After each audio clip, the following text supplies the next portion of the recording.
Hello friends, स्वागत है आप सभी का मेरे अपने ही चैनल एमएस कोचिंग फ्यूचर में। और आज फिर हम लेकर आए हैं आप लोगों के लिए एक नया ऑडियो क्लिप वीडियो जो बिहार बोर्ड मैट्रिक के सामाजिक विज्ञान यानी सोशल साइंस के बारे में इस साल 19 फरवरी को होने वाले एग्ज़ाम में यही प्रश्न आने वाला है, इतना हम गारंटी के साथ कह सकते हैं। तो चलिए हम बात करते हैं पहली प्रश्न के बारे में। तो पहली प्रश्न है आपका, इटली एवं जर्मनी के एकीकरण के विरुद्ध यानी इटली एवं जर्मनी के एकीकरण के विरुद्ध कौन देश था। इटली एवं जर्मनी के विरुद्ध कौन देश आता था जब यानी इटली एवं एकीकरण का हुआ था, उसके विरुद्ध कौन देश आया था। तो उसके विरुद्ध आपका ऑप्शन सी यानी ऑस्ट्रिया देश आया था। कौन देश आया था? ऑस्ट्रिया देश। अब बात करेंगे अगली प्रश्न के बारे में।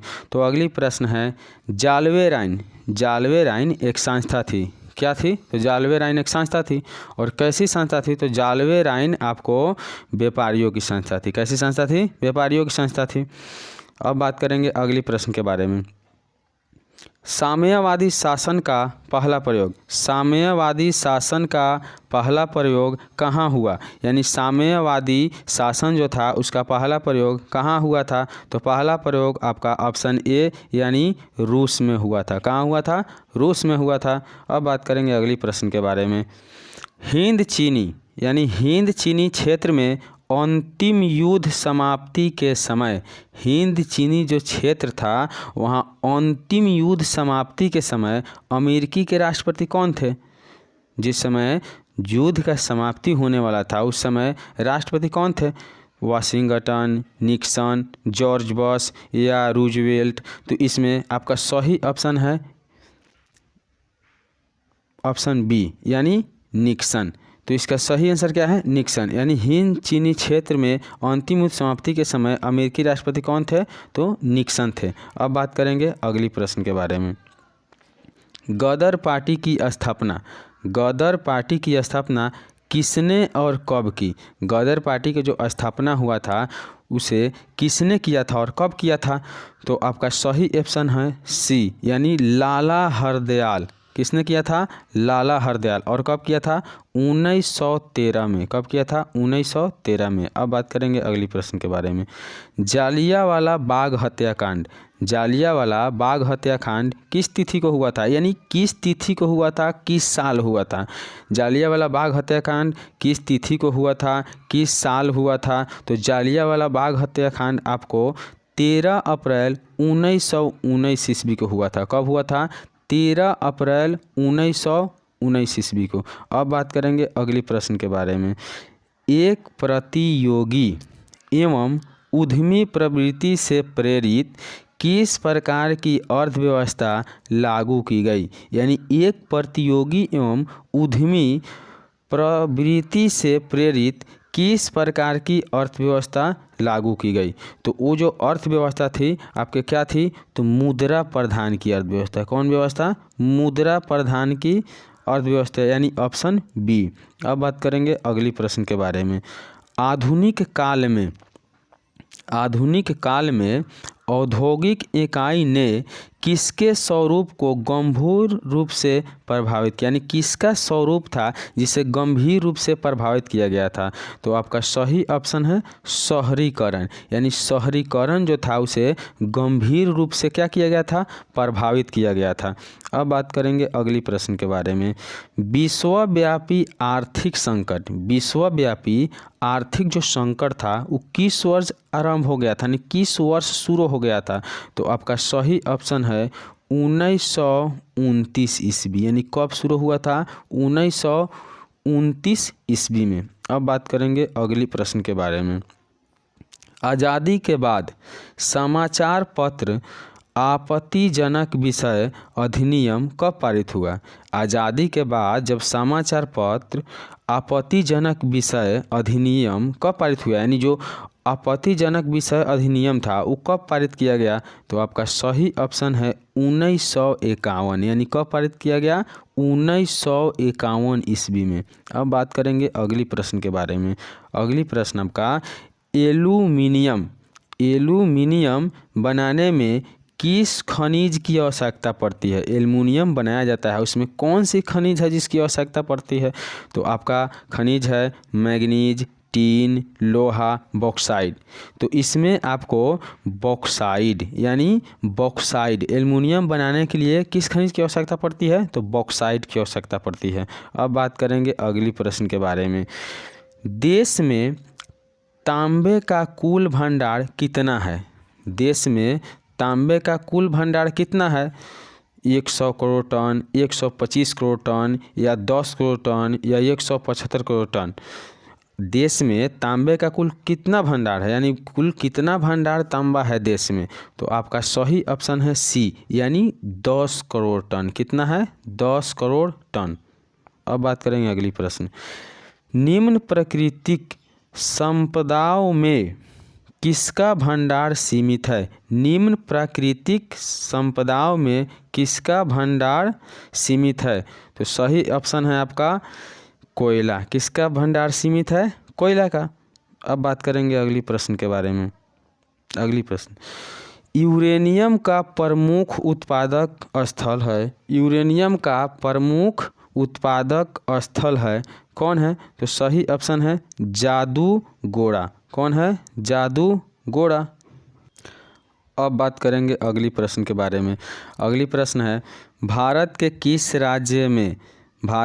किस राज्य में सौर ऊर्जा का विकास की सर्वाधिक संभावनाएं हैं? यानी भारत की वो कौन सा राज्य है जहां सौर ऊर्जा का विकास अधिक संभव हो सकता है, यानी अधिक संभावनाएं हैं, यानी अधिक संभव हो सकता है? तो आपका सही ऑप्शन है राजस्थान। कहाँ हो सकता है? राजस्थान, क्योंकि राजस्थान में पर्याप्त जगह खाली है। अब बात करते हैं अगली प्रश्न के बारे में। तारापुर परमाणु ऊर्जा केंद्र किस राज्य में है? तारापुर में जो परमाणु ऊर्जा केंद्र है वो किस राज्य में है?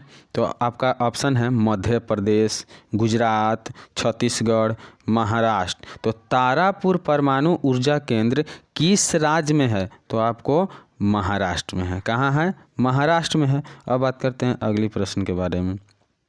भारत में सर्वाधिक क्षेत्र पर किस मिट्टी का विस्तार है? यानी भारत में सबसे ज़्यादा जो क्षेत्र है उसमें किस मिट्टी का विस्तार सबसे अधिक है? तो सबसे अधिक मिट्टी का विस्तार देखिए, यहाँ मिट्टी आपको जलोढ़ दिया गया है, काली दिया गया है, पर्वतीय दिया गया है, लेटेराइट दिया गया है, लेकिन इसका सही ऑप्शन क्या होगा? भारत में सर्वाधिक क्षेत्र पर किस मिट्टी का विस्तार है? तो सही ऑप्शन आपका होगा जलोढ़ मिट्टी। कौन मिट्टी? जलोढ़, यानी ऑप्शन ए। अब बात करेंगे अगली प्रश्न के बारे में। किसका कथन है संसाधन होते नहीं बनते हैं? यानी किसका कथन है कि संसाधन होते नहीं हैं, संसाधन क्या करते हैं? बनते हैं। तो इसमें किसका ऑप्शन है? जिसमें रमन के, या माल्थस के, या डार्विन के, या अरिस्टोथेनीज के? इसमें चारों में किसका है?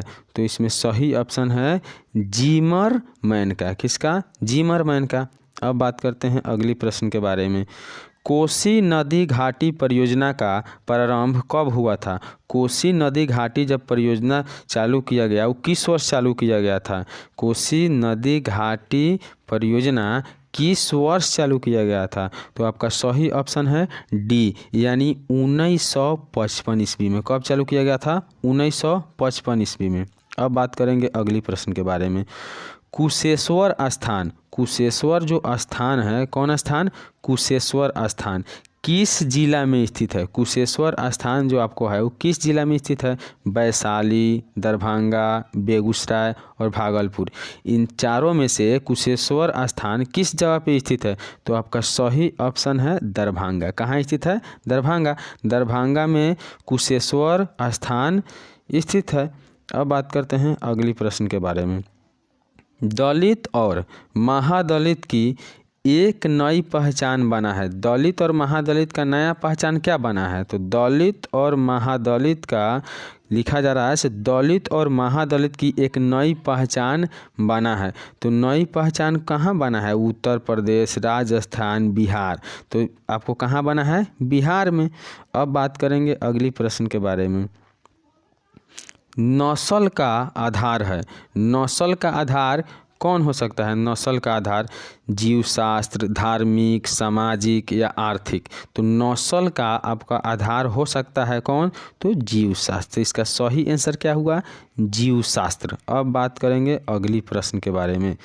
ग्राम पंचायत का सचिव कौन होता है? ग्राम पंचायत जो होता है उसका सचिव कौन होता है? उप मुखिया, सरपंच, पंचायत सचिव या दलपति। तो सही आपका आंसर है, क्योंकि ग्राम पंचायत का सचिव होता है वो कौन होता है? उप मुखिया होता है। कौन होता है? उप मुखिया। अब बात करेंगे अगली प्रश्न के बारे में। इंग्लैंड में महिलाओं को मताधिकार किस वर्ष प्राप्त हुआ? इंग्लैंड में महिलाओं को वोट देने के यानी मत देने का अनुमति किस वर्ष हुआ था? तो आपका सही ऑप्शन है 1918। कब हुआ था? 1918 ईस्वी में। अब बात करेंगे अगली प्रश्न के बारे में। वर्ष 1975 भारतीय राजनीति में किस लिए जाना जाता है? वर्ष जो 1975 था वो आपका भारतीय राजनीतिक में किस लिए जाना जाता है? आखिर क्या हुआ था उस दिन से भारतीय राजनीतिक में आपको 1975 में ये जाना जाता है? तो उस दिन आपका क्या हुआ था? तो सही ऑप्शन आपका है सी, क्योंकि देश के अंदर आपातकाल लागू हुआ था। क्या लागू हुआ था? आपातकाल लागू हुआ था। अब बात करेंगे अगली प्रश्न के बारे में। बिहार में कहाँ? बिहार में संपूर्ण क्रांति का नेतृत्व निम्नलिखित में किसने किया था? बिहार में जब संपूर्ण क्रांति का नेतृत्व हुआ था उसमें किसकी भागीदारी थी, यानी किसने किया था? तो आपका सही ऑप्शन है डी, यानी जयप्रकाश नारायण। किसने किया था? जयप्रकाश नारायण। फिर से एक बार नोट कर लीजिएगा, सुन लीजिएगा। बिहार में संपूर्ण क्रांति का नेतृत्व हुआ था, वो किसने किया था? जयप्रकाश नारायण ने। किसने किया था? जयप्रकाश नारायण ने। अब बात करेंगे अगली प्रश्न के बारे में। चिपको आंदोलन निम्नलिखित में से किससे संबंधित नहीं है? चिपको आंदोलन कौन से संबंधित नहीं है? तो आपको पता है चिपको जो आंदोलन हुआ था वो पेड़ को कटने से बचाने के लिए किया गया था, लेकिन यहाँ आपसे पूछा जा रहा है चिपको आंदोलन निम्नलिखित में से किसके संबंधित नहीं है, यानी कौन से संबंधित नहीं है? तो आपका सही ऑप्शन है डी, यानी कांग्रेस पार्टी के विरोध से। किससे से था? कांग्रेस पार्टी के विरोध से। अब बात करेंगे अगली प्रश्न के बारे में। लोकतंत्र एक शासन है जिसमें, लोकतंत्र क्या है? एक शासन है जिसमें क्या होता है? लोकतंत्र एक शासन है जिसमें क्या होता है? सामाजिक व्यवस्था है कि आर्थिक आदर्श है कि विशेष मनोवृत्ति है? तो इसमें से सही आंसर होगा डी, क्योंकि ये तीनों है। कौन है? ये तीनों है, आपका सही तीनों है। अब बात करेंगे अगली प्रश्न के बारे में। लोकतंत्र का जनता के द्वारा तथा जनता के लिए शासन है, यह कथन किसका है? लोकतंत्र जनता का जनता के द्वारा तथा जनता के लिए शासन है, यह कथन किसका है, यानी यह कथन किसने दिया था? तो यह कथन आपको दिया था अब्राहम लिंकन ने। किसने दिया था? अब्राहम लिंकन ने। अब बात करेंगे अगली प्रश्न के बारे में। अगली प्रश्न है, भारत में योजना आयोग का गठन कब पारित किया गया था? भारत में योजना आयोग का जो गठन हुआ था वो कब पारित किया गया था? 15 मार्च, 15 सितंबर या 15 अक्टूबर, इनमें से कोई नहीं। तो आपका सही आंसर है कब किया गया था? तो 15 मार्च 1950 ईस्वी में भारत का क्या किया गया था? आयोग का गठन किया था। योजना आयोग का गठन 15 मार्च 1950 ईस्वी को हुआ था। अब बात करेंगे अगली प्रश्न के बारे में। सतत विकास का उद्देश्य है। सतत विकास का उद्देश्य क्या है? केवल अपने लिए, केवल दूसरे के लिए, या अपने लिए और अपने वाले संतति के लिए, या इनमें से कोई नहीं? तो आपका सही ऑप्शन है, क्योंकि सतत विकास का उद्देश्य होता है केवल अपने के लिए। किसके लिए? केवल अपने के लिए। अब बात करेंगे अगली प्रश्न के बारे में। नरेगा एक कार्यक्रम है। नरेगा क्या है? एक कार्यक्रम है, लेकिन किसका कार्यक्रम है? नरेगा एक कार्यक्रम है, लेकिन किसका कार्यक्रम है? तो नरेगा राष्ट्रीय स्तर का कार्यक्रम है। कैसा कार्यक्रम है? राष्ट्रीय स्तर का कार्यक्रम है। अब बात करेंगे अगली प्रश्न के बारे में। राष्ट्रीय आय समतुल्य होता है। राष्ट्रीय आय समतुल्य होता है कहाँ होता है? उपभोग व्यय और विनियोग के योग में। कहाँ होता है? उपभोग, अपव्यय और विनियोग के योग के लिए। अब बात करेंगे अगली प्रश्न के लिए। भारतीय रिजर्व बैंक की स्थापना कब हुई थी? भारतीय रिजर्व बैंक की स्थापना कब हुई थी, यानी आरबीआई की स्थापना कब हुई थी, किस वर्ष की गई थी? भारतीय रिजर्व बैंक की स्थापना किस वर्ष की गई थी? तो आपका सही ऑप्शन है ए, यानी 1900 नहीं, ये नहीं, आपका सही ऑप्शन है बी, क्योंकि 1935 ईस्वी में भारतीय रिजर्व बैंक की स्थापना की गई थी। कब की गई थी? 1935 ईस्वी में। अब बात करेंगे अगली प्रश्न के बारे में। कौन बीमारू राज नहीं है? कौन बीमारू राज नहीं है, यानी बीमारू राज कौन नहीं है? इनमें से बीमारू राज कौन नहीं है? तो आपका सही आंसर है सी, यानी कर्नाटक। कर्नाटक बीमारू राज नहीं है। अब बात करेंगे अगली प्रश्न के बारे में। इनमें से पिछड़ा राज किसे कहा जाता था? इनमें से पिछड़ा राज किसे कहा जाता है? पंजाब को, केरल को, बिहार को, दिल्ली को। तो आप अंदाज़ा लगा सकते हैं इसमें पिछड़ा राज कौन होगा। बिहार से तो कोई पिछड़ा है ही नहीं है, इसलिए इसका सही ऑप्शन होगा कि बिहार सबसे पिछड़ा राज है। अब बात करेंगे अगली प्रश्न के बारे में। अंतर्राष्ट्रीय व्यापार संबंधी नियमों को निर्धारित करने वाली संस्था कौन है? अंतर्राष्ट्रीय व्यापार संबंधी नियमों को निर्धारित करने वाली संस्था कौन है? तो आपको ऑप्शन दे रहा है ए में विश्व बैंक, बी में दे रहा है IMF, सी में दे रहा है UNO, डी में दे रहा है इनमें से कोई नहीं। तो फिर से एक बार पढ़िए। अंतर्राष्ट्रीय व्यापार संबंधी अधिनियमों यानी नियमों को निर्धारित करने वाली संस्था कौन है? तो आपका सही आंसर है विश्व बैंक। कौन है? विश्व बैंक। अब बात करेंगे अगली प्रश्न के बारे में। यदि किसी वस्तु या सेवा का मूल्य 20 लाख है, कितना है? 20 लाख। यदि किसी वस्तु या सेवा का मूल्य 20 लाख से अधिक तथा 1 करोड़ से कम है तो उपभोक्ता कहाँ शिकायत करेगा? उपभोक्ता जो शिकायत करेगा वो कहाँ जाकर शिकायत करेगा? तो जिला फोरम में या राज्य आयोग में या राष्ट्रीय आयोग में या इनमें से कहीं नहीं। तो आपको जाकर कहाँ शिकायत करेगा? तो राज्य आयोग में। कहाँ शिकायत करेगा? राज्य आयोग। तो सही आंसर हुआ राज्य आयोग। अब बात करेंगे अगली प्रश्न के बारे में। नदियों में बाढ़ आने का प्रमुख कारण क्या होता है? नदी में जब बाढ़ जाता है उसका प्रमुख कारण क्या आता है, यानी बाढ़ क्यों आ जाता है नदियों में? जल की अधिकता के कारण, कि नदी की तली में अवसाद के जमाव के कारण, क्या अधिक वर्षा होने लगा उसके कारण, कि इनमें से कोई नहीं, इसके अलावा तो कुछ और हो? तो नदियों में बाढ़ आने का प्रमुख कारण होता है ऑप्शन सी, यानी वर्षा का अधिक होना। यानी ज़्यादा वर्षा होगा तो जल जमाव कहाँ होगा? तो ज़रूरी है से नीचे खाल जगह जहाँ ढलान पड़ेगा वहाँ जाएगा, इसलिए वर्षा का अत्यधिक होने का कारण ही होता है से नदियों में बाढ़ आता है। अब बात करेंगे अगली प्रश्न के बारे में। महासागर की तली पर होने वाले कंपन को क्या कहा जाता है? महासागर के तली पर जो कंपन होता है उसे क्या कहा जाता है? ए में भूकंप, बी में चक्रवात, सी में सुनामी, डी में इनमें से कोई नहीं। फिर से एक बार पढ़िए। महासागर की तली पर होने वाले कंपन को क्या कहा जाता है? तो महासागर के तली पे होने वाले कंपन को कहा जाता है सुनामी। क्या कहा जाता है? सुनामी। तो इसी के साथ मेरा 40 वस्तुनिष्ठ प्रश्न सामाजिक विज्ञान का समाप्त हो रहा है और मैं चैलेंज के साथ इतना गारंटी के साथ कह रहा हूँ कि यही आपका क्वेश्चन बोर्ड में पूछा